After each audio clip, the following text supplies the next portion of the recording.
Tolong aku Mak, tolong. Ratapan pilu Valentina Panggabean Ibunda Doli Manurung saat anak dilakban dan disiksa diduga personel TNI.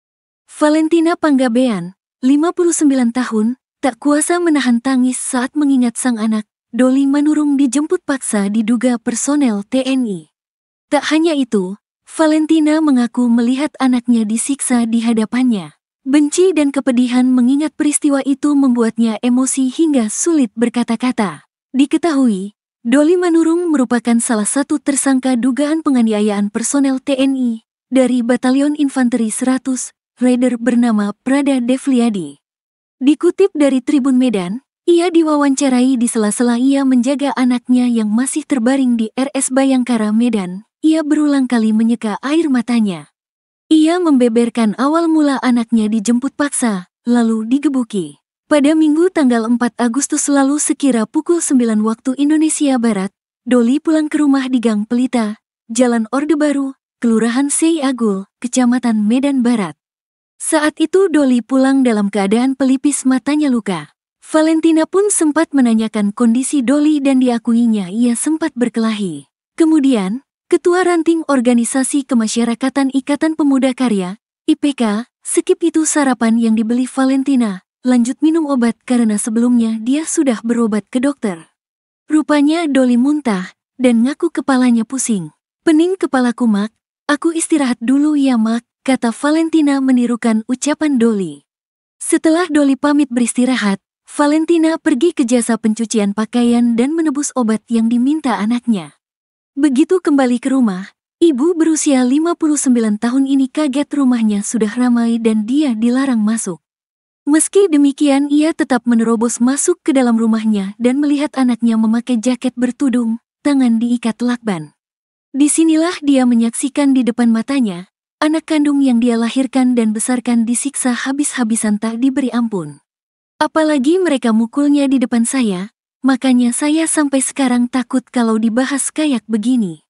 Saya minta tolong anak saya jangan dipukuli dan disiksa, karena anak saya bukan binatang. Tapi mereka gak peduli, mereka mukul terus. Dibawanya Doli keluar, ucap Valentina. Melihat anaknya disiksa Valentina tak bisa berbuat apa-apa. Dia cuma bisa berdoa kepada Tuhan supaya tegar dan tak menangis di depan anaknya.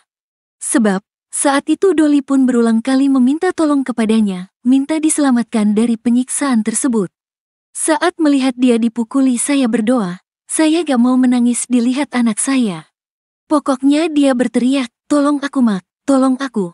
Masih jelas terdengar di kuping saya. Seperti binatang anak saya dibuat orang itu, kata Valentina. Usai anaknya dijemput paksa, Valentina kesana kemari sembari kebingungan mencari keberadaan Doli.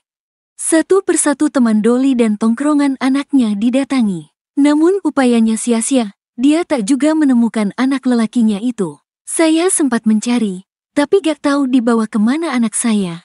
Valentina sudah membuat laporan resmi ke Detasemen Polisi Militer I-5 Kodam I Bukit Barisan. Dia melaporkan dugaan penganiayaan terhadap anaknya yang dilakukan puluhan prajurit TNI tersebut saat menjemput paksa Doli karena dituding orang yang menganiaya Prada Devliadi hingga buta. Laporan pengaduan dibuat pada tanggal 8 Agustus kemarin, atau 4 hari setelah Doli dijemput paksa. Melalui kuasa hukumnya, Rizky Nainggolan, menerangkan, selain dugaan penculikan, penganiayaan, dan pengerusakan rumah, ada juga dugaan penjarahan. Menurut Rizky, uang sebesar kurang lebih 30 juta rupiah hilang dari laci kamar Doli saat dirinya dijemput paksa dan dianiaya segerombolan orang. Selain itu, ada juga handphone dan juga laptop yang hilang. Rizky menjelaskan, mereka membuat laporan berdasarkan arahan dari Polrestabes Medan, karena menyangkut personel TNI.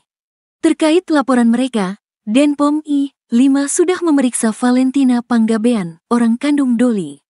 Valentina merupakan orang yang menyaksikan langsung anaknya dijemput dan disiksa. Pihak Doli juga berharap Kodam I Bukit Barisan transparan menyelidiki dan mengungkap laporan mereka.